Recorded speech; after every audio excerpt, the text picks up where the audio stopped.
Subscribe करें और bell दबाएं ताकि कोई खबर रह न जाए।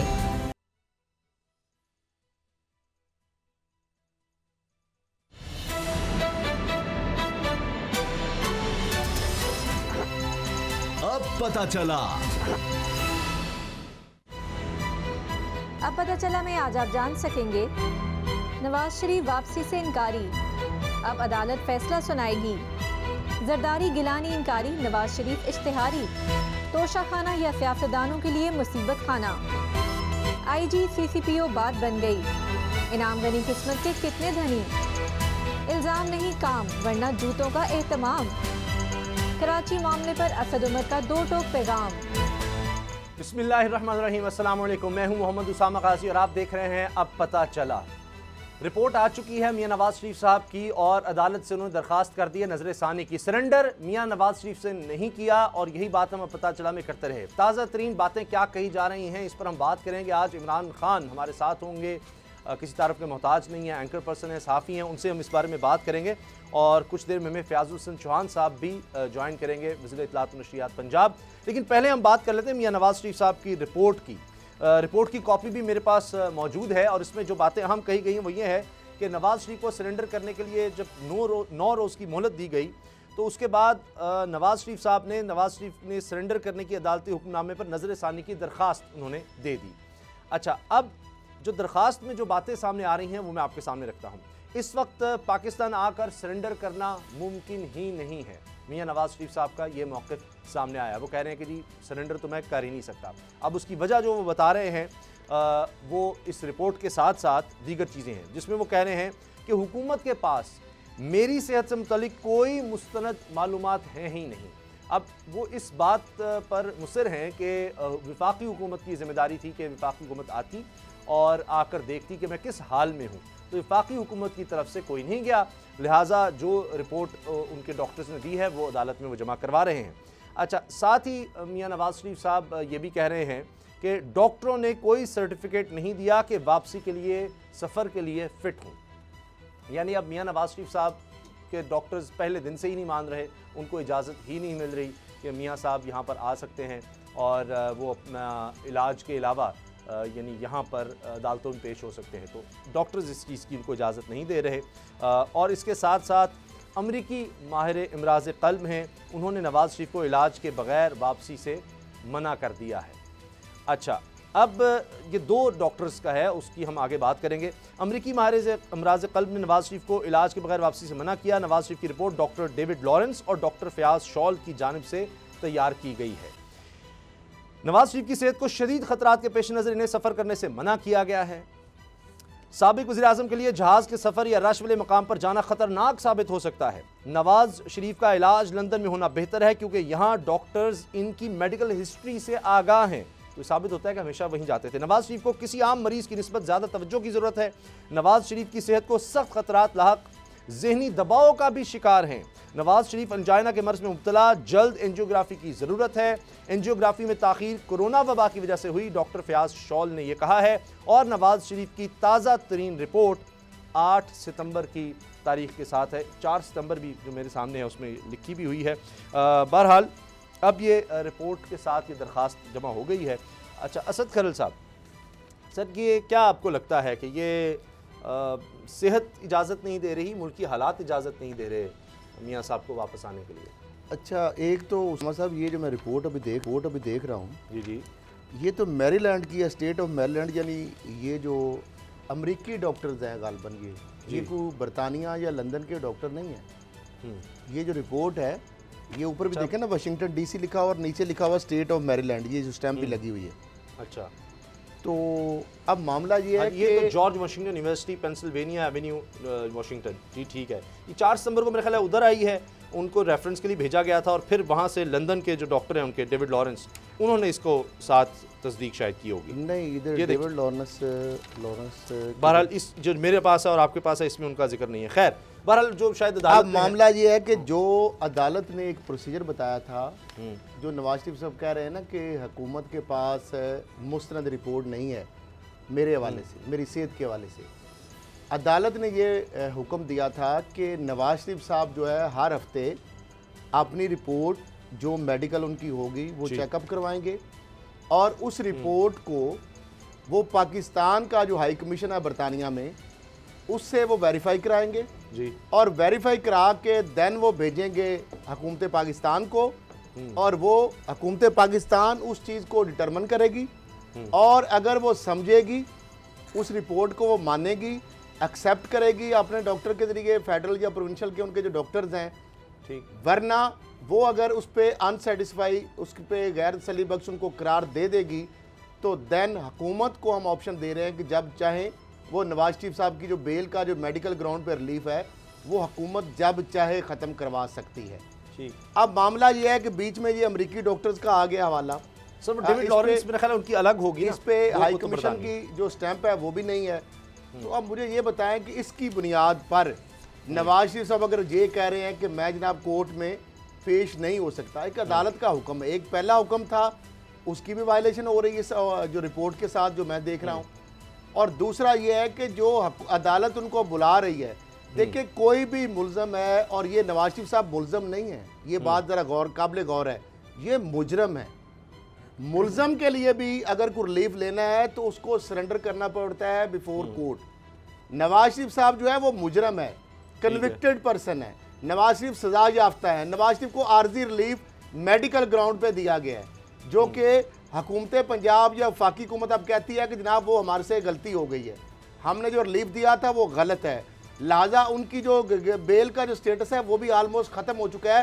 क्योंकि जब इस्लामाबाद हाई कोर्ट ने ख्वाजा हारिस से पूछा था कि नवाज शरीफ साहब का अब स्टेटस क्या है, क्योंकि वो बेल पे तो नहीं है, तो लिहाजा मामला ये है कि जो बंदा जो मुल्ज़म छोड़ के जो मुजरम हो और अदालत से रिलीफ भी मांगना चाहता हो, अदालत के सामने नहीं आना चाहता, इस पे मुझे बताएं कि कोई भी लॉ अबाइडिंग सिटीज़न जो कानून पसंद शहरी जो है, एक तरफ नून लीग जो है शादियाने बजा रही, नवाज शरीफ आ रहे हैं, वो बड़े एक्टिव हो गए हैं, जो चहलकदमी कर रहे हैं, इसलिए दिखा रहे हैं कि जनाब वो सियासत में उनकी वापसी हो सकती है, तो एक्टिव हो जाए जनाब, जेल बरो तारीख की बातें आती हैं जी। तो मामला ये है कि अल्टीमेटली ये जो रिपोर्ट है, मैं समझता हूँ कि जो मेडिकल ग्राउंड में या जो ये एक 2 पेजर जो एक रिपोर्ट है जी जी। ना तो ये सपोर्ट कर रही है इसको, अच्छा अब ये तो अदालत ने फैसला करना है, ना कोई टेस्ट रिपोर्ट, अच्छा बाबर साहब इस तरह की रिपोर्ट जो है ये कोई इसकी हैसियत नहीं है, जस्ट पीस ऑफ पेपर है, उन्होंने तो जमा कराई ना आगे पहले भी, पीस ऑफ पेपर की कोई हैसियत नहीं होगी। मैं अभी से बता रहा, ना अदालत इसको मानेगी, ना हुकूमत मानेगी,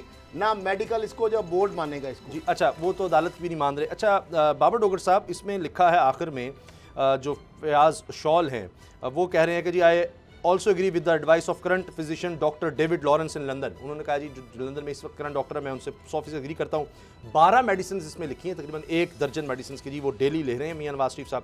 फिर लिखा हुआ है कि he is a high risk candidate for death, respiratory failure etcetera should he gets कोविड-19 इन्फेक्शन। यानी मियां नवाज शरीफ साहब लैंग्वेज भी नहीं है, माजरत के साथ ये क्लिनिकल लैंग्वेज नहीं है कि सर ये तो कैलबरी फोर्ट वाली ये कहानी है कि इस तरह से अल्लाह ताला के पास ये इख्तियार है। डॉक्टर कौन, डॉक्टर तो ठीक है, तो बेस कौन, किसके, बट 16 की आप देखिए 16 मेडिसिन की आप एक लिस्ट बता रहे हैं, आप ये बताएं कि ये टेस्ट है, ये रिपोर्ट है, ये MRI है, ये ECG है, इसमें ये जो चीजें इंडिकेटर आए हैं, इस बेस पे तो आप बात करें फिर तो समझ आती है। आप वैसे एक ड्राफ्ट लेके उसको लिख देंगे कि मैं एंडोर्स करता हूं, वो कहते हैं जनाब बड़ा उस्तामा साहब इससे पहले भी जो पंजाब गवर्नमेंट को उन्होंने इनिशियली 2-3 मेडिकल रिपोर्ट भिजवाई थी, उसमें पंजाब गवर्नमेंट ने भी ये इतराज़ लगवाया था कि उसमें डॉक्टर डेविड लॉरेंस जो उनके अपने प्राइवेट डॉक्टर हैं, जिस तरह डॉक्टर अदनान है उस तरह से डॉक्टर डेविड लॉरेंस हैं, डॉक्टर डेविड लॉरेंस ने अपनी एक मेडिकल रिपोर्ट बनाई और पंजाब गवर्नमेंट को भिजवा दी कि जनाब ये उनकी मेडिकल कंडीशन है जो सूटेबल नहीं है और उनको मज़ीद ट्रीटमेंट चाहिए। उस वक्त पंजाब गवर्नमेंट ने ये ऑब्जेक्शन लगाया था कि जनाब ये तो डेविड लॉरेंस की एक सिंपली रिपोर्ट है, इसमें कोई उनके हेल्थ के हवाले से कोई सर्टिफिकेट नहीं है, कोई उनकी मेडिकल रिपोर्ट साथ अटैच नहीं की गई। आप मेडिकल रिपोर्ट्स अटैच करें, जिन जिन हॉस्पिटल से जो जो मेडिकल टेस्ट करवाए गए हैं उनको साथ सपोर्टिव जो डॉक्यूमेंट्स हैं वो साथ लगाएं, वो नहीं आ रही। अब यहाँ पर डॉक्टर फयाज शॉल जो हैं, अगर आप ये जो उन्होंने मेडिकल रिपोर्ट भेजी है उसमें उन्होंने पहली बात तो ये की है कि जी वो नवाज शरीफ साहब को 2003 से जानते हैं और 2003 से उनका ट्रीटमेंट कर रहे हैं, और वो जब वो सऊदी अरब में थे उस वक्त भी वो वहाँ जाकर उनका ट्रीटमेंट करते रहे हैं। तो ये भी उनके ज़ाती ही मॉलेज हैं जो कि अमेरिका में रहते हैं और पिछले कोई 17-18 साल से इनका ट्रीटमेंट कर रहे हैं। डॉक्टर डेविड लॉरेंस जो है वो बरतानिया में है और वहाँ पर इनका ट्रीटमेंट करवा रहे हैं। लेकिन प्लेटलेट्स कितने हैं, कोई ऐसी रिपोर्ट सामने प्लेटलेट्स की तो इसमें प्लेटलेट्स की तो उसामा साहब उनकी कोई एंजियोग्राफी की रिपोर्ट दी जाए। अब बड़े तरीके से उसामा साहब बड़े तरीके से प्लेटलेट्स को इससे निकाल दिया गया।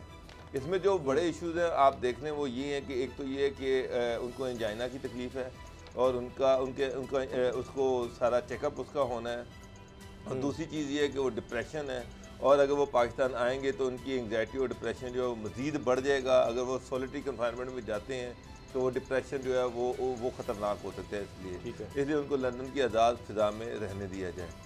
मेरा सवाल ये कि 6 महीने हो गए हैं नवाज शरीफ साहब को लंदन में, अभी तक उन्होंने वहाँ पर कोई प्रॉपर मेडिकल ट्रीटमेंट स्टार्ट नहीं किया किसी हॉस्पिटल से, अपने घर में बैठे हुए हैं। सर उन्होंने अमेरिका से डॉक्टर बुलाया, वो डॉक्टर लिख रहा है फयाज शॉल के जी I am writing my medical evaluation on mister Sharif after visiting मेरी अर्ज है to London, my recent visit to London. उन्होंने शरीफ साहब को, देखिए ये तो बड़ी बात है कि अमेरिका से डॉक्टर जा रहे हैं लंदन में देखने। सर जा रहा है, मैं ये नहीं कह रहा, मेरा मतलब ये है कि जो उनको डिजीज़ हैं बार बार ये कहा जा रहा है कि उनका मेडिकल ट्रीटमेंट होना है हॉस्पिटल से। जी होना है। 8 महीने तो गुजर गए हैं, ये कब स्टार्ट होना है, किस हॉस्पिटल से होना है, कब किस इसमें एक कंडीशन के अंदर एक मरीज है, आप ये कह रहे हैं कोरोना जो है उसकी वजह से उसके ऊपर कोई इंप्लीकेशन नहीं आएगी, कोई कॉन्सिक्वेंस। आप मुझे एक बात बताइए, यहाँ से वो गए तो उनके प्लेटलेट जो थे, खासा कोई हार्ट का पेशेंट है क्या इमरजेंसी में नहीं हो जा सकता, वो जो प्लेटलेट जो थे वो जो 40,000 से ऊपर जा ही नहीं रहे थे, वो बार बार नीचे आ रहे थे। यहाँ तक कहा जा रहा था कि पता नहीं हवाई जहाज से भी जाएंगे तो शायद बड़ा मुश्किल होगा वहां तक सर्वाइव करना।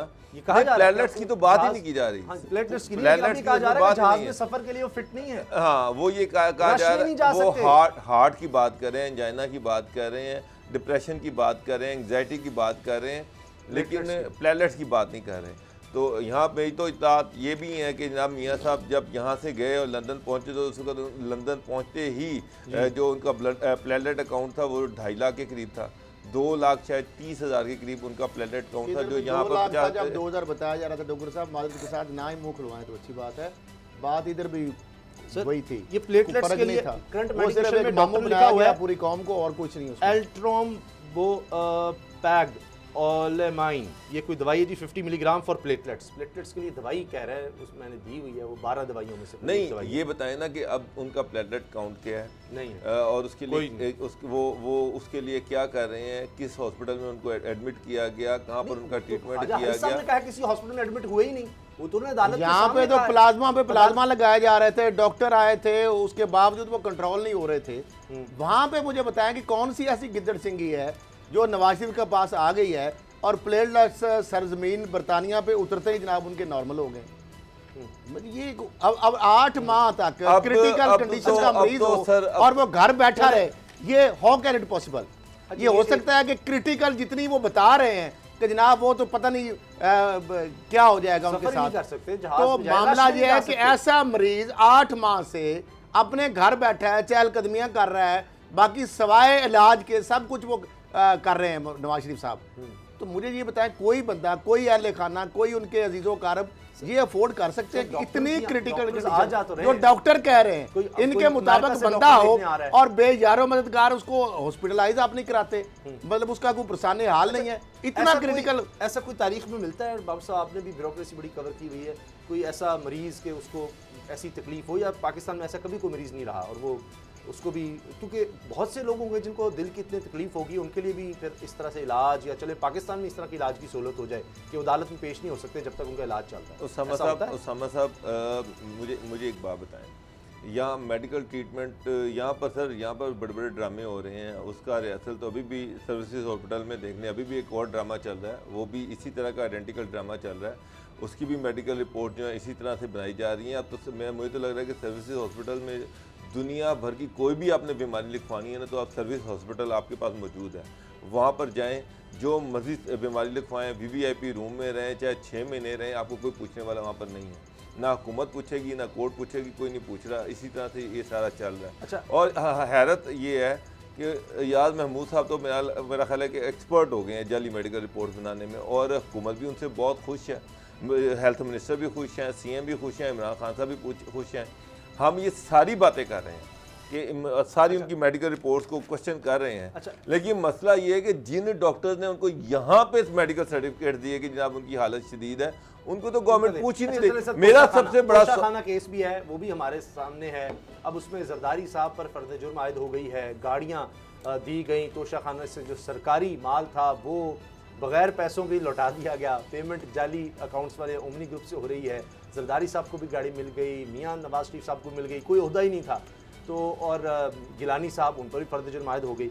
मियां नवाज शरीफ साहब इश्तिहारी करार दे दिए गए हैं, इससे कोई फ़र्क पड़ता है बाबर साहब इश्तिहारी करार देने से? वो जरदारी साहब तो कह रहे हैं कि पहले भी होता रहा है, अब भी हो रहा है, हम पहले भी सुरखरू हुए हैं, अब भी हो जाएंगे, उनको कोई फ़र्क नहीं पड़ता इन केसेस से। तो मियां साहब को भी फ़र्क नहीं पड़ता। ये तो ऐसे वो मुशर्रफ दौर में भी इश्तिहारी होना, जायदादें जब्त होना, सब कुछ हो गया, अब जायदादों की तफसील मांग ली है अदालत ने, क्या होना है इससे? बात बताएं, एक और केस में भी उनको इश्तिहारी डिक्लेयर, मफरूद डिक्लेयर कर दिया गया, इसमें इश्तिहारी डिक्लेयर कर दिया गया, क्या फ़र्क पड़ता है? वो बाहर बैठे हुए हैं। वो फयाज हुसैन चौहान साहब हमारे साथ हैं। फयाज साहब आप बताएं, कोई फ़र्क नहीं पड़ता ये अदालतों की कार्रवाई से? मियां साहब कह रहे हैं मैं सरेंडर कर नहीं सकता, बीमार इतना हूँ, तोशाखाना केस में इश्तिहारी हो गए, जायदाद के लिए तफसीलात मंगवा ली गई हैं, क्या हो जाएगा? इश्तिहारी हो जाएंगे, जायदाद जब्त हो जाएंगी, उनको क्या फ़र्क पड़ता है? बिस्मिल्लाहिर्रहमानिर्रहीम। बिल्कुल ठीक है जी, क्या फ़र्क पड़ता है? ज़्यादा चमड़ी जाए पर दमड़ी ना जाए, जाना ठीक है ना, इज्जत चली जाए, वकार चला जाए, एहतराम चला जाए, पर माल ना जाए, जान ना जाए। बिल्कुल ठीक फार्मूला है जनाब, ये इंटरनेशनल लेवल पे, और जब से हज़रत आदम अलैहिस्सलाम की पैदाइश से लेके आज तक जो है ना, मैं ये समझता हूँ कि जदीद लोगों का और गैरत से आरी लोगों का ये सबसे ज़बरदस्त फार्मूला और सबसे ज़बरदस्त नारा होता है। ना बात आपने बिल्कुल ठीक की है जी, इनका क्या जाता है जो है बाहर बैठे हैं। लेकिन एक चीज़ है, सरकार के नवाज शरीफ साहब के खाते में ना पिछले 4 सालों में 2016, 17, 18, 19, 20, 5 सालों में नेशनल इंटरनेशनल लेवल पे मैगजीन में, अखबारात में चोर का, डाकू का, टॉप 10 चोरों में, कफन चोरों में, ठीक है जी, सारे लकब मिल गए। एक लकब रह गया था इश्तिहारी का, आज वो भी मिल गया अल्हम्दुलिल्लाह जो है ना। इनको सिसिलियन माफिया का लकब मिला, गॉडफादर माफिया का लकब मिला। अब जनाब ये इश्तिहारी हो गया, इसके ऊपर अब कम से कम बॉलीवुड, लॉलीवुड या हॉलीवुड को मूवी तो बना सकेंगे ना। इश्तिहारी नवाज शरीफ, या जो फिल्में बनती थी ना इश्तिहारी और फला, तो अब जनाब इश्तिहारी नवाज शरीफ के नाम पे भी जो है कम से कम कोई फिल्म बन सकेगी। मैं ये समझता हूँ कि इनको शर्म से डूब मर जाना चाहिए। आज तोशा खाना रेफरेंस के अंदर जनाब फैसला आया, जरदारी साहब, जनाब इश्तिहारी और नवाज शरीफ साहब। बिलावल जरदारी ने प्रेस कॉन्फ्रेंस कहता है जनाब हमें 18वीं तरमीम की सजा मिल रही है, हमें NFC वार्ड की, और सवाल गन्ना जवाब चन्ना, ठीक है ना, खोता मरा खारिया तो सोच वजीराबाद। ओ भाई तुम्हें जो तुम्हारी करप्शन के ऊपर जो सजा हुई है, तुम्हें तुम्हारी टकेमारी के ऊपर सजा हुई है, तुम्हें तुम्हारी 2 नंबरी के ऊपर सजा हुई है, और तुम जनाब चीखे मार रहे हो जनाब 18वीं तरमीम की और जनाब NFC वार्ड की। ये 2 नंबरियां इनको छोड़ देनी चाहिए, पाकिस्तान की अवाम बेवकूफ़ नहीं है। फयाज साहब, डॉक्टर डेविड लॉरेंस जो थे, उन्होंने 1-2 मेडिकल रिपोर्ट्स वहाँ पे भिजवाई थी नवाज शरीफ साहब की, पंजाब गवर्नमेंट को भी शुरू में। अब डॉक्टर फयाज शॉल हैं, इनकी एक रिपोर्ट आ गई, मेडिकल रिपोर्ट आ गई। मेरा मतलब ये है कि ज़ाती मालजीन जो हैं, डॉक्टर डेविड लॉरेंस भी उनके ज़ाती मौलिज हैं, डॉक्टर फयाज शॉल भी उनके ज़ाती मौलिज हैं, वो एक मेडिकल रिपोर्ट बनाते हैं, वो यहाँ पर भेज देते हैं। उसका कितना का इम्पैक्ट होता है कि अगर उसके साथ सपोर्टिंग मेडिकल सर्टिफिकेट्स ही ना हो? मेरा मतलब है उनका अगर एंजाइना का इशू है तो उनकी कोई मेडिकल रिपोर्ट साथ लगनी चाहिए, अगर उनको डिप्रेशन का इशू है तो कोई मेडिकल रिपोर्ट साथ लगनी चाहिए, अगर प्लेटलेट्स काउंट का कोई इशू है तो उसको सपोर्टिव साथ रिपोर्ट लगनी चाहिए। वो तो है ही कुछ नहीं, तो ये खाली जो लेटर है इसकी क्या सिग्निफिकेंस है? डोवर साहब, मैं एक बात बड़ा दबंग तरीके से बड़े अच्छे से कहता हूँ कि जो जाती लफ्ज़ है ना, जाती मुआलिज, जाती बावर्ची, जाती नौकर, जाती मरासी, जाती फला, ये जाती होते हैं। इन्होंने बात करनी होती है जिसके वो जाती होते हैं ना, उसी की बात करनी होती है, ठीक है ना जी। तो उनके तो किसी रिपोर्ट की कोई अहमियत नहीं है। कोर्ट ने जो डिसीजन दिया था, उस डिसीजन में ये लिखा हुआ है कि किसी आप ऑथेंटिक डॉक्टर से अपनी मेडिकेशन करवाएंगे और उसकी 15 रोजा रिपोर्ट आप भेजेंगे।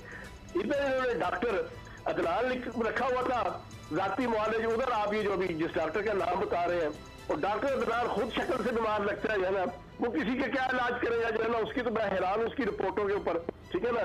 उसके जनाब टीके और बेगम सफदर अवान के ट्वीटों ने तो जरा सारा बेड़ा कर किया जो नवाज शरीफ साहब का। तो अब ये जो अपने जाती मुआलिज जो वहां पे इन्होंने एक अंग्रेज ढूंढ लिया है, उसकी रिपोर्टें नहीं चाहिए। किसी अथेंटिक अस्पताल में एडमिट हो, वहां किसी अथेंटिक प्रोफेसर है ना, फिजिशियन, उसकी रिपोर्ट हो, को पता चले। लेकिन बात अब सारी क्लियर है, कभी एंजाइना की बात करते हैं, कभी प्लेटलेट्स की बात करते हैं, कभी पता नहीं खारिश की बात करते हैं, कभी किसकी बात करते हैं। वो तो वो तो ये कह रहे हैं कि ये डिप्रेशन के मरीज हैं, अगर इनको सोलिटरी कन्फाइनमेंट में पाकिस्तान में रखा गया तो इनको कुछ भी हो सकता है। ना ये एयरपोर्ट जा सकते हैं, ना ये एयरपोर्ट जा सकते हैं, ना ये जहाज में बैठ सकते हैं, ना ये पब्लिक रश में जा सकते हैं। ये सिर्फ घर में रहे और लंदन का एनवायरनमेंट इनको सूट करता है। ये डॉक्टर ने लिखा है कि लंदन का एनवायरनमेंट इनको सूट करता है, ये सोलिटरी कन्फाइनमेंट में भी नहीं जा सकते। सांस बंद हो सकती है रियाज साहब, डॉक्टर कह रहा है कि किसी वक्त उनकी सांस बंद हो सकती है ऐसे माहौल में। गाजी साहब डॉक्टर साहब, अल्लाह पाक की जात बड़ी है, नौज़बिल्लाह माज़अल्लाह, किसी की सेहत और किसी के उसके ऊपर ज्यादा बीमारी के ऊपर क्या बात करनी। लेकिन ये चोरों का टोला, ये नौसरबाजों का टोला है। याद है जना ये भी कह रहे थे कि यार बिल्कुल मरने लगे हैं जनाब, मौत का फरिश्ता नौज़बिल्लाह माज़अल्लाह जनाब परमट हाथ में मौत का लेके इनको ढूंढ रहा है। तो जब इनको इजाजत मिली जाने की, तो याद है आपको ये जो सीढ़ियां चढ़े थे जना जहाज की, यकीन जाने इतनी तेज तो गुलहरी नहीं चढ़ती है ना, गुलहरी की स्पीड आहिस्ता है, इतनी तेज तो बिल्ली नहीं दौड़ती, इतना तेज तो चूहा नहीं दौड़ता, जितनी तेजी के साथ जनाब एतमाद के साथ बगैर हाथ पकड़े बगैर किए कुछ जनाब सहारा लिए नवाज शरीफ साहब जनाब नीचे जमीन से जनाब सीढ़ियां उखाड़ के अंदर बैठे थे। और सर छोड़ दे सारी ड्रामेबाजियां जनाब। चौहान साहब एक चीज तो माने आप, देखिए आप हो या बाबर साहब, असद खरल साहब, हम लोग हमारा और तरह से उठना बैठना है। मैं मियाँ साहब जो है ना वो बहुत नाजुक मिजाज हैं, आपने उनकी तकरीर में देखा होगा, वो हाथ भी ख़ास वो उनके पास टिश्यू पेपर होता है, उनकी खुराक भी। मैं सिर्फ एक मिसाल दे रहा हूँ जो इस रिपोर्ट में लिखी हुई है डॉक्टर ने, वो कहता है कि जी मैं 2004 से जानता हूँ, 13 जून को जब मैंने इनके लिए कोई वो प्रोसीजर के लिए मैं किंग फैसल हॉस्पिटल आया था अमेरिका से इनके लिए, और मैंने आकर फिर वो यूनाइटेड स्टेट से आया और मैंने फिर प्रोसीजर परफॉर्म किया 2004 से सर, 13 जून 2004 से ये जानता है। कभी मैंने नहीं सुना और कोई शख्स जिसके लिए अमेरिका से यानी किसी और मुल्क में कभी सुना है कि अमेरिका से आ रहा है जी डॉक्टर मेरे लिए पाकिस्तान आएगा, वो सारा कुछ छोड़ के, बड़ी इनकी फीस होती है, उसका टिकट, उसकी रिहाइश, मेरा ख्याल है वो करोड़ 2 करोड़ से कम का तो सवाल ही पैदा नहीं होता। तो देखिए वो उनकी एक उनका जिंदगी का अंदाज देखें आप। कोई आपने कभी सुना है प्याज साहब के, कभी इमरान खान साहब को हुआ था, कुछ कभी शौकत खानम में उनका ऑपरेशन हो जाता है, कोई और मसला होता है। अब तसल्ली से गाइस साहब जवाब सुनिएगा, 2 मिनट टोकिएगा ना।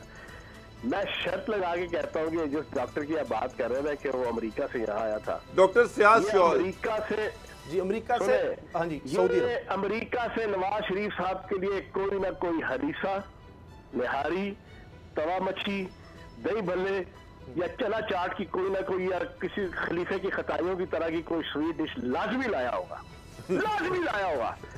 और भाई इनका खलीफे की खताइयाँ, दही भल्ले जो खिलाता था उसको सदर पाकिस्तान बना दिया था कि जब वो पहली दफा जेल में थे तो जो है दही भल्ले ममनून सैन साहब बड़े बेहतरीन बनवा के कराची से लाते थे। ये उन्होंने मुझे भी बताया था, मैंने सदर साहब को इंटरव्यू किया था। चौहान साहब खुश खुराक है, बॉलीवुड में फिल्म बने ना। हाँ चौहान साहब यही कही, आप यकीनन कोई अहम बात हमें बताने वाले हैं खुराक के हवाले से। बाबर साहब भी हमें क्या जेल में अपनी खुराक जाती थी, लेकिन ब्रेक का वक्त हो गया है, मैं माजरत चाहता हूँ, मेरी मजबूरी है। फयाजुल हसन चौहान साहब हमारे साथ हैं, ब्रेक के बाद मिलते हैं।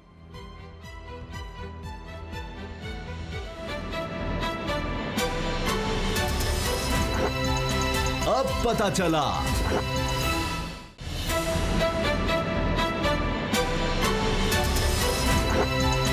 अब पता चला। एक और नए आईजी पंजाब आ चुके हैं, लेकिन मुश्किल ये है कि मुस्लिम लीग नून उनके खिलाफ अदालत चली गई है और कहा गया है कि ये मुस्लिम लीग नून से बदला लेने के लिए नए आईजी को लाया गया है। इसमें कितनी हकीकत है? इमरान खान हमारे साथ हैं। इमरान, आपसे तो कोई चीज़ छुपी नहीं हुई, तमाम पुलिस एहलकारों के हवाले से, आपके हवाले से आपको हर चीज़ पता है। ये बताएं, ये हो क्या रहा है वाकई? ये जो तब्दीलियाँ की गई हैं, ये मुस्लिम लीग नून को क्या कहना चाहिए, विक्टिमाइज़ करने के लिए किया गया है सब कुछ? देखें, थोड़े दिन पहले मरियम नवाज़ ने एक एपिसोड किया था लाहौर में और उसके बारे में पुलिस को पता था कि ऐसा होना है। पुलिस फैसिलिटेटर का रोल प्ले कर रही थी मरियम नवाज़ के लिए। जब उन्होंने पत्थर इकट्ठे किए, ला के मारे, जलील किया पुलिस वालों को भी, निज़ाम को भी, और उनको हीरो बनने में पूरी मदद की पंजाब पुलिस के लोगों ने। उससे पहले शहबाज शरीफ साहब को हेल्प आउट किया था कि उनकी गिरफ्तारी अवॉइड की जा सके। नैब पुलिस को कहती रही कि जनाब आप किधर हैं, आप बंदे बताएं किधर हैं आपके, हमें बंदे चाहिए। पुलिस ने 1 घंटा ताख़ीर की और शहबाज शरीफ को बता दिया कि हम आने वाले हैं, तो शहबाज शरीफ साहब निकल लिए। तो ये PMLN को सपोर्ट करने वाली पुलिस है। इनको तलाश थी एक हिटलर टाइप की जो बड़ा खौफनाक हो, आके इनको फैंटी लगाए और नून लीग वालों को ज़मीन पे लेकर आए। तो 1.5 साल रह गया उसकी नौकरी का शेख मोहम्मद उमर की, और नौकरी भी कोई इतनी साफ़ सुथरी उनकी नहीं बताई जाती। उनको जो है वो लाया गया कि क्योंकि इसने तो हुकूमत देखनी नहीं शहबाज शरीफ की, और अगर दोबारा कभी शहबाज शरीफ की हुकूमत आई तो ये तो इसकी तो नौकरी ख़त्म हो गई होगी उस वक्त तक, तो इसको उससे क्या लालच है। लिहाजा ऐसा बंदा लाया जाए जिसकी नौकरी शहबाज शरीफ के आने से पहले या PMLN की हुकूमत आने से पहले ख़त्म हो चुकी हो। ये इनका माइंड सेट भी है PTI का। उनको लगता है कि जो लोग अगले 2-3 साल में रिटायर होने वाले हैं उनसे मैक्सिमम काम लिया जा सकता है, क्योंकि तरह नहीं है कि वो अगली हुकूमत के साथ उनको काम करना पड़ेगा तो विक्टिमाइज होंगे। शहबाज शरीफ साहब बदला लेते हैं, आपको पता है इस बात का। तो इस बंदे को लाया गया, ये हिटलर टाइप का आदमी है। इसको उस्मान बुज़दार बिल्कुल इसके खिलाफ है, वो इसको नहीं आने देना चाह रहे थे, और उस्मान बुज़दार साहब अपने IG को सपोर्ट कर रहे थे। लेकिन इमरान खान साहब इसको लेकर आए। ये इस्लामाबाद की मर्ज़ी से आया बंदा, और इसने आके क्योंकि इसकी तरक्की के अंदर रुकावट डाली थी एक दफ़ा IG पंजाब जो हैं शोएब दस्तगीर साहब, साबिक़ा IG पंजाब, उन्होंने एक रुकावट डाली थी और उनकी वजह से इसकी तरक्की नहीं हो पाई थी। तो इसने मीटिंग के अंदर बैठ चैलेंज किया और ऑफिसर्स को कहा कि देखो मेरी तरक्की नहीं होने दे रहा था, मैं अब यहाँ आके लग गया, और कुछ ऐसे अल्फाज बोले जो बड़े मुतनाज़े थे। वो बात IG तक पहुँची तो उन्होंने कहा एक तो बंदा मेरे से पूछे बगैर लगा दिया, और बंदा भी वो लगा दिया कैपिटल सिटी में, जो कैपिटल सिटी में मेरे मुताबिक होना नहीं चाहिए, और मेरे से आपने पूछा भी नहीं, पॉलिटिकल इंटरफेरेंस आपने कर दी। दूसरा वो बंदा आने के बाद मुझे ही चैलेंज कर रहा है, तो ये बड़ी ज़्यादती है। वो जाके मिले इमरान खान साहब से कि जी मैं IG हूँ, मैं पंजाब का और मेरी कोई इज़्ज़त है और ये हुआ है। उन्होंने घास नहीं डाली। फिर ये उस्मान बुज़दार साहब से मिले तो उन्होंने कहा कि मैं तो बेचारगी में हूँ, मैं तो कुछ कर नहीं सकता आपके लिए, तो आप चुप करके अपना काम करते रहे, नौकरी करें जैसे मैं कर रहा हूँ। तो वो IG ने कहा नहीं उस्मान बुज़दार साहब आपकी तरह नहीं करनी मैंने नौकरी। तो इख्तलाफात बढ़ गए, फिर IG चेंज कर दिया उन्होंने। अच्छा असद खरल साहब, ये भी खबरें आ रही हैं कि जी पुलिस के जो हाई ऑफिसर्स हैं वो थोड़े उनके तहफ़्फ़ुज़ात हैं कि इस तरह की तब्दीलियों पर, और ये सारा कुछ जो एपिसोड हुआ है इसमें, मेरा ख्याल है कि एक ऑफिसर है तारक मसूद यासिन साहब, उन्होंने इख्तलाफ किया है और लेटर भी लिखा है उन्होंने बाकायदा कि चूँकि मैं सीनियर ऑफिसर हूँ इसलिए मैं अपने जूनियर ऑफिसर जो बतौर IG इनाम गनी साहब है उनके नीचे मैं काम additional IG finance and welfare थे। उसके अलावा बाकी तो रूटीन में अपना काम कर रहे हैं। बाकी जो बात है उमर शेख साहब की, चंद दिन पहले इमरान खान साहब जब लाहौर आए तो उन्होंने बात की थी कि CCP लाहौर उनको लगाना है। उस मीटिंग के अंदर भी IG साहब ने उनकी मुखालफत की थी कि इनको ना लगाया जाए। ठीक है। फिर उसके बाद उमर शेख साहब से जब इमरान खान साहब ने इंटरव्यू किया तो उन्होंने कहा कि कौन सा ऐसा मामला है या कोई एक ऐसी चीज़ बता दें जिससे पुलिस का हम जो पंजाब के अंदर है उसको ठीक कर सकते हैं।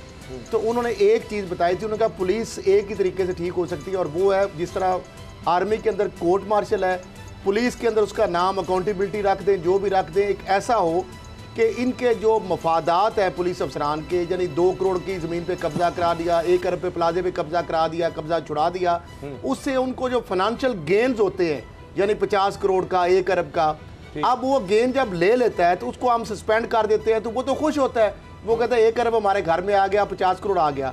उनके ऐसे अफसर के लिए बर्खास्तगी, और जिस तरह आर्मी के अंदर कोर्ट मार्शल होता है वो जेल भी हो और वो दोबारा नौकरी पे ना आ सके, जब तक हम ये फार्मूला अप्लाई नहीं करें पुलिस जो है उसको सीधा नहीं कर सकते। इमरान खान साहब को ये बात उनकी पसंद आई है और इस बात पे उनका कि अगर वाकई ये बात आप कह रहे हैं क्या इसको आप इम्प्लीमेंट कर सकते हैं, उनका जी आई कैन डू, तो उनका ठीक है। आप साहब ने कहा हाँ जी सर, उनकी जो प्रमोशन रोकी थी तो उस वक्त जो सीनियर ऑफिसर जिन्होंने उनको अपोज किया था उन सब की रिजर्वेशंस क्या थी? उनकी रिजर्वेशन ये थी कि जनाब आपने सबसे करप्ट आदमी जो है उसको आप प्रमोट नहीं हम होने देंगे। मगर जो IG थे साहबका, उनकी रिजर्वेशन ही ये थी कि इंतहाई करप्ट आदमी है और ये तो बेड़ा गर्क करके रख देगा, इसको प्रमोट किया गया। तो वो इमरान खान साहब को ये कह रहे बहरहाल हैं इमरान खान साहब को जो उन्होंने इंटरव्यू में चीजें बताई हैं, जो रिकॉर्ड अपने है, ऑन रिकॉर्ड है, जब उसके उनकी अंदर ऐसी प्रमोशन कोई रोकी चीज़ गई नहीं। तो उसके जो मिनट्स हैं वो तो अब ऑन रिकॉर्ड का हिस्सा है। उसमें बड़ा क्लियरली जो आईजी जिसने पोज किया उसने ये अपनी रिजर्वेशन वहाँ पर लिख के दे के है कि ये बंदा करप्ट है, इसको प्रमोट कैसे किया जा सकता है। बल इमरान खान साहब आपकी प्राइम मिनिस्टर से भी मुलाकात होती है, मुझे सर एक चीज़ बता दें कि कभी आपने उनसे पूछा कि जनाब ये जो पुलिस रिफॉर्म्स आनी थी, जो आप केपी के मॉडल हमें 5 साल हमें बेचते रहे हैं, और जो सिविल सर्विस रिफॉर्म आनी थी कि जी केपी के में पुलिस बिल्कुल ठीक हो गई है, आईजी ही ट्रांसफर पोस्टिंग सकता है, सीएम पॉलिटिकल प्रेशर कोई नहीं है, तो ये पंजाब में बिल्कुल इससे उलट काम हो रहा है, तो इसकी क्या वजह है? जी इमरान साहब, पंजाब का ना एक मिजाज है पंजाब में, और सियासत जो है पंजाब का एक मिजाज है। यहाँ पे पुलिस के ज़रिए से सियासत की जा सकती है। अगर पुलिस में रिफॉर्म्स ले आए तो पंजाब में इक़्तिदार इनके पास नहीं रहेगा।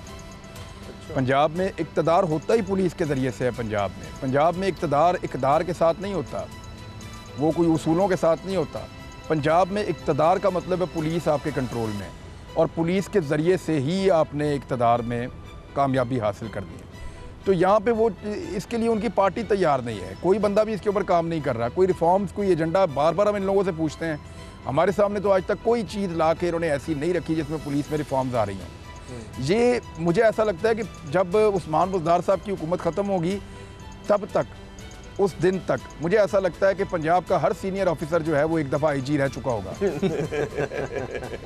अच्छा, नहीं ये सिर्फ पुलिस तक है या पूरी ब्यूरोक्रेसी, तमाम जितने भी ग्रुप्स हैं रियासत जिनके थ्रू चलाई जाती है, वो डीएमजी हो, दीगर पोस्ट हो, वहाँ सब पर भी हाल है? ये सिर्फ ये पुलिस का ये बड़ा सीरियस क्राइसिस पैदा कर रहे हैं उसामा भाई। देखें ये कर क्या रहे हैं, ये इतने सारे चीफ सेक्रेटरीज लगा देंगे और इतने सारे होम सेक्रेटरीज लगा देंगे अहम ओहदों के ऊपर, कि बाद में उनको जब कोई और ओहदा मिलेगा तो वो ब्यूरोक्रेट काम करने के लिए तैयार नहीं होगा। यानी एक बंदा आज चीफ सेक्रेटरी है, कल दूसरा वहाँ आके चीफ सेक्रेटरी लग जाएगा, तो जो पहले आपने लगाया था उसको आप किधर करेंगे? वो दूसरे के अंडर में काम करेगा। एक को आपने आज होम सेक्रेटरी लगाया हुआ, बड़ी अहम सीट है, एडिशनल चीफ सेक्रेटरी होम लगाया हुआ है, एडिशनल चीफ सेक्रेटरी इंफ्रास्ट्रक्चर लगाया हुआ है, और 2 और पोस्ट हैं, ये 4 होते हैं। तो इनको जब आप निकालेंगे वहाँ से और ला के इनको नॉर्मल सेक्रेटरीज की पोस्टों पर बिठाएंगे तो ये काम करेंगे? ये कहेंगे ये तो हमारे जूनियर है, हम तो सीनियर पोस्ट से वापस आ रहे हैं। ये बड़ा सीरियस किस्म का एक क्राइसिस पैदा कर रहे हैं। इनको आइडिया नहीं है कि ये किस आग के साथ खेल रहे हैं। ब्यूरोक्रेसी का एक माइंडसेट होता है, ये उस सारे को डिस्टर्ब कर रहे हैं। लेकिन असद खरल साहब, बाबर भाई बेहतर बताएंगे आपको। मैं आप दोनों से ये सवाल कर रहा हूँ कि जो इमरान खान ने जिसकी निशानदेही की, अगर कप्तान आप बेहतर ले आए, या मैं क्या आपको और साहब और टॉपिक नहीं चेंज कर सकते? जब वो इमरान खान साहब बार बार कहते हैं कि मैंने पंजाब के अंदर कप्तान नहीं बदलना, 6वां आईजी हो गया है। सर अगर एडमिनिस्ट्रेशन स्ट्रांग हो तो शायद ये काम करने की जरूरत ना पड़े। मैं सिर्फ ये अर्ज कर रहा हूँ कि आप सारी दुनिया को बदल देंगे तो वो बात नहीं। अगर आपको रिजल्ट नहीं मिल रहा, आप खुद मानते हैं इमरान खान साहब कि जी वो शाये हैं, वो उस तरह से नहीं चीज़ों को प्रेजेंट कर पाते, वो अपनी बात उस तरह लोगों को समझा नहीं पाते, कन्वे नहीं कर पाते। बड़े अच्छे आदमी होंगे, वो कहते हैं जी करप्शन का भी कोई ऐसा नहीं है। अब ये हमारे साथ तो हमारे छोटे भाई इमरान खान, इनसे भी वज़ीर-ए-आज़म ने मांग लिया कि जी तुम्हारे पास कोई चीज़ है तो चलो मुझे दे दो, वो सबूत वगैरह। बहरहाल तो बाबर साहब आप क्या कहते हैं कि इस वो नहीं हो सकता, सारा नीचे सब कुछ बदला जा सकता है? बुज़दार साहब अगर हो तो शायद कोई बेहतरी आए, उनकी जगह अगर कोई और आए तो एडमिनिस्ट्रेटिव। देखें अभी इमरान साहब तो खुद प्राइम मिनिस्टर से मिल के आए हैं, मेरा ख्याल है उन्होंने खुद इस इशू पे उनसे डिस्कशन भी की है। मैं तो बेहतर है कि इमरान खान साहब ज़रा आप खुद बताएं कि आपकी जो इमरान खान साहब से डिस्कशन हुई चीफ मिनिस्टर पंजाब के हवाले से, तो प्राइम मिनिस्टर किस तरह से सोचते हैं कि किस तरह कि क्यों वो उनके लिए नागुज़ीर हैं? देखिए मैं आपको 1-2 चीज़ें तो बड़ी क्लियर करूँ। एक तो प्राइम मिनिस्टर ऑफ पाकिस्तान ने कहा कि उनको 1% भी इस बात पे शक नहीं है कि जो स्टोरीज़ मैंने उस्मान बुज़दार के खिलाफ की हैं उसमें कोई लालच है या उसके अंदर कोई एजेंडा है। उन्होंने कहा मुझे बिल्कुल यकीन है कि तुमने जो किया वो ठीक नीयत के साथ किया और मुझे आपके ऊपर या आपकी क्रेडिबिलिटी के ऊपर कोई शक नहीं है। ये प्राइम मिनिस्टर ऑफ पाकिस्तान ने कहा है। तो मैंने फिर उनसे सवालिया अंदाज में मैंने पूछा, सर फिर ये क्या है, आप कुछ करते क्यों नहीं? उन्होंने कहा जी मेरे अंडर मैं करप्शन नहीं होने दूंगा। अब ये बड़ी लंबी डिस्कशन थी, उसमें बहुत सारी चीज़ें, मैं अब आपको क्या सारा कुछ बताऊं, लेकिन मैं ये आपको बता देता हूं कि finally prime minister of Pakistan ने ये मुझे कमिटमेंट दी और मैंने भी उनको ये कमिटमेंट दी कि जो भी स्टोरी होगी इस करप्शन के लिहाज से, मेरे पास बेशुमार स्टोरीज पड़ी हैं क्यों में, अभी मैं आपको भिजवाऊँगा और फिर मैं वेट कर लूँगा कि आप क्या करते हैं उसके ऊपर।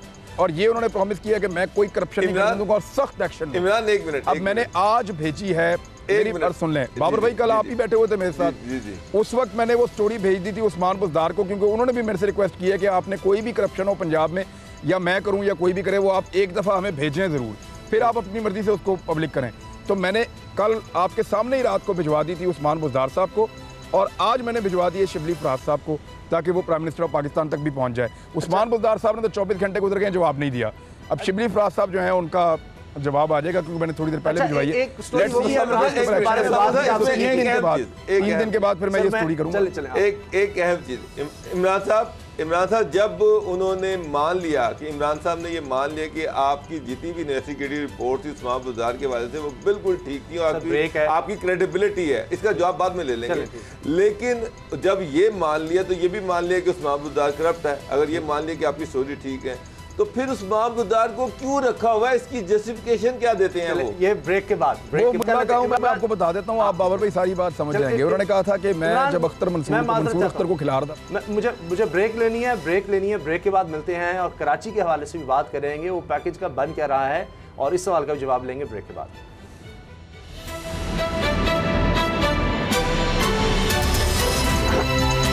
अब पता चला।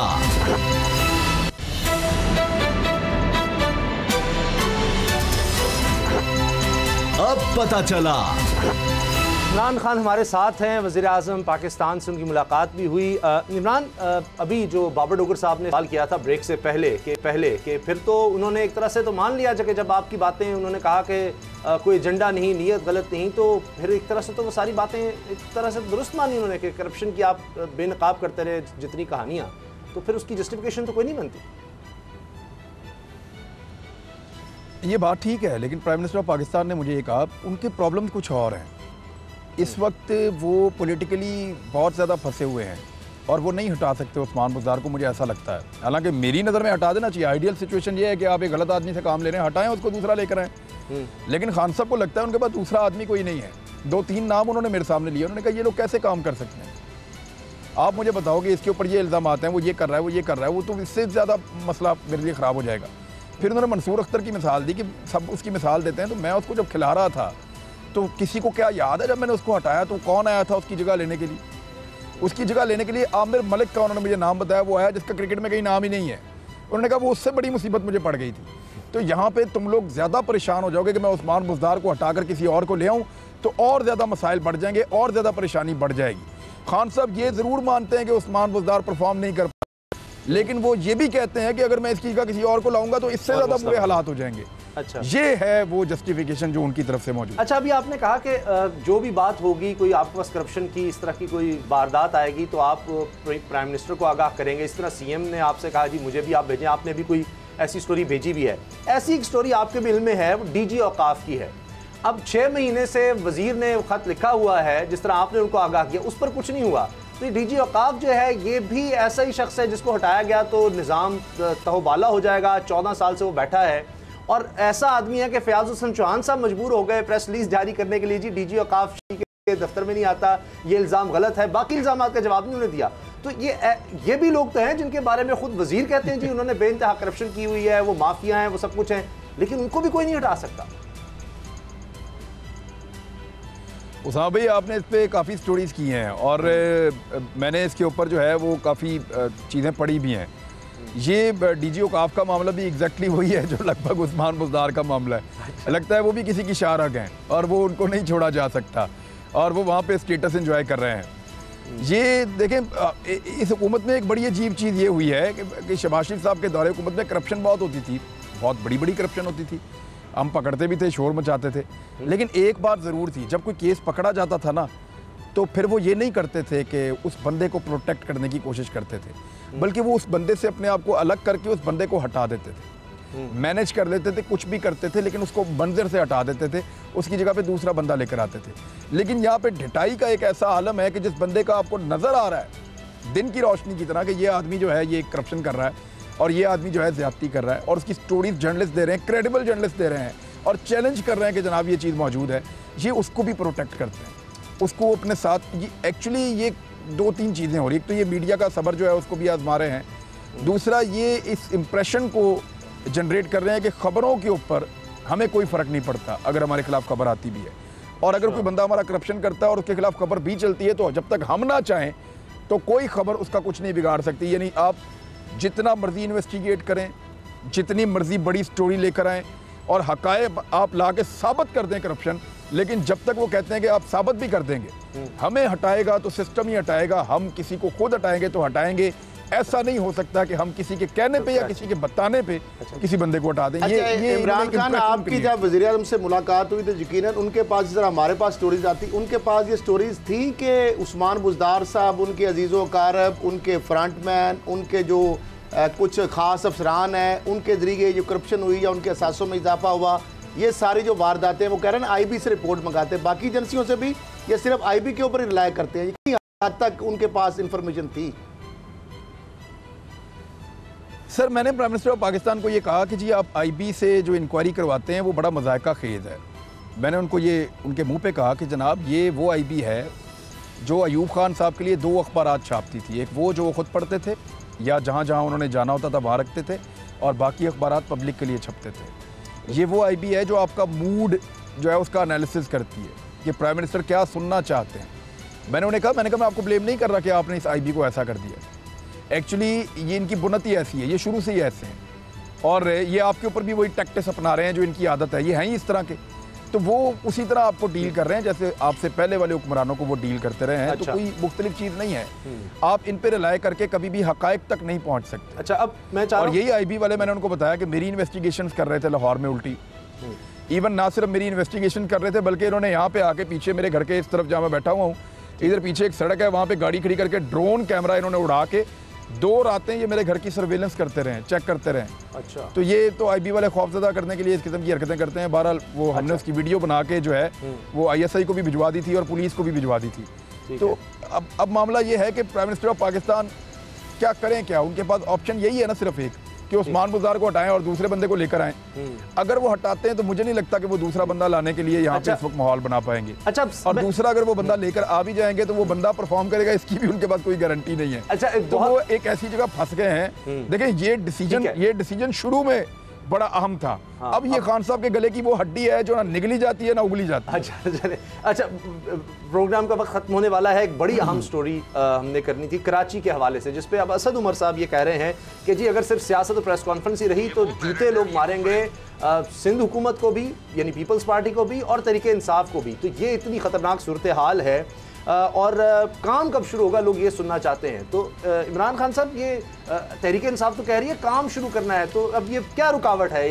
दोनों इसी तरह लड़ते रहेंगे और लड़ते लड़ते हो कोई गुम, एक की चोंच एक की दुम, तो ये वो तो 18वीं तरमीम में ये वहाँ काम नहीं कर सकते। उसामा भाई, मैं सीरियसली आपको बताऊँ, 18वीं तरमीम में ये वहाँ काम नहीं कर सकते। उनका काम है, उनका काम कर दें, उनको पैसे दें, वो जाने और जिंदगी नहीं, पैसे नहीं, वो कह रहे हैं पैसे आपके पास है वो देंगे, दे दें, वो जाने जिंदगी अवाम जाने।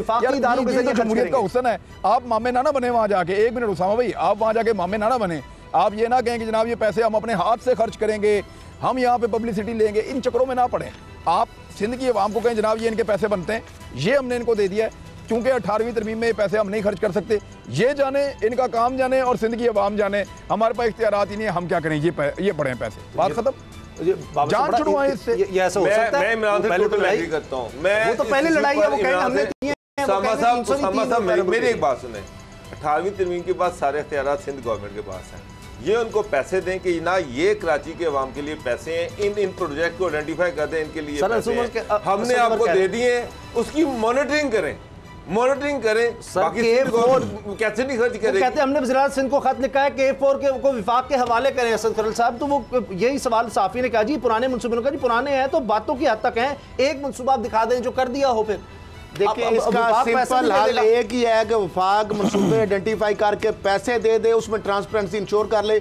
अगर वो फज पेमेंट करेंगे, गलत मनसूबे में कोई करप्शन करेंगे, किकबैक्स लेंगे, सब स्टैंडर्ड मटेरियल इस्तेमाल करेंगे, अपनी डेडलाइन पे मनसूबा कंप्लीट नहीं करेंगे, तो नैब भी मौजूद है, इदारे भी मौजूद है, हुकूमत भी मौजूद है, मीडिया भी मौजूद है। चलो लेकिन कुछ दें तो सही। ज़बानी जमा खर्च आप कर रहे हैं, आप कभी 1100 अरब की कहानी सुना देते हैं, कभी 162 अरब की कहानी सुना देते हैं, आपने 162 रुपए तो दिए नहीं। जब तक आप पैसे नहीं देंगे सिंध हुकूमत को, आप ब्लेम नहीं कर सकते, आप कराची के अवाम को सेटिस्फाई नहीं कर सकते। ये तोता मैना की कहानी सुना के आप कि जनाब वो हम आपस में रिफ्ट बन गई है, ये हो गया वो हो गया। देखिए अवाम को जब तक आप पैसे नहीं देंगे, सिंध हुकूमत को आप बैशिंग भी फिर कर सकते हैं जनाब ये मनसूबे हैं, ये पैसे हैं। नाराज हो जाएगी, एमकेएम इमरान नाराज हो जाएगी, वो कहेगी कुछ हमें भी दे देते आप, आपने पीपल्स पार्टी की दे दिए, वो हमें नीचे बल्दियाती इदारों में तो आने नहीं देते। और जो पैसे आज तक मिले 18वीं तरमीम के बाद जो मिले हैं, क्या वो नहीं? 18वीं तरमीम के मुताबिक उनका जो हिस्सा मिलता है उनको भी दे दें, उनका तो हिस्सा कोई है ही नहीं इस वक्त, वो कहीं पे भी नहीं है। या तो वो सिंध हुकूमत को ज्वाइन कर लें और अपना हिस्सा सिंध हुकूमत से ले लें, बात खत्म। जो मिले हैं सिंध को, जो हिस्सा सिंध को मिला, जो एमएनए एमपीएस अपने हल्के के अंदर जो उनको कॉन्स्टिट्यूंसी में वो पैसे उनको डेवलपमेंट के मिलते हैं, जो मिला आज तक को मिलते हैं, जो आज तक मिला, लोग कहते हैं वो भी नजर नहीं आया ना, मसला ये भी है। अच्छा ना ये नजर भाई, सिंध जाने और सिंध की आवाम जाने, आपको क्या लगे? आप इस्लामाबाद में बैठे हैं, आपको वहाँ हुकूमत आप नहीं बना पाए, अब 18वीं तरमीम में इख्तियारात उनके पास में, पैसा उनके हवाले करें, वो जाने, वहाँ की पब्लिक जाने। आप वहाँ पे मॉनिटरिंग कर सकते हैं, आप वहाँ पे सवाल उठा सकते हैं, आपकी अपोजिशन पार्टी है, आप पैसों का हिसाब मान सकते हैं। आप ये नहीं कर सकते कि मैं खुद जाके लगाऊंगा, मैं खुद कॉन्ट्रैक्ट दूंगा, कोई ऐसा कोई गुंजाइश ही नहीं है आपके पास। ठीक है, बहुत बहुत शुक्रिया इमरान, आपने मेरे पास हो गया, हम देखने का शुक्रिया, दुआ में याद रखिएगा, इजाजत दीजिए, अल्लाह हाफिज़।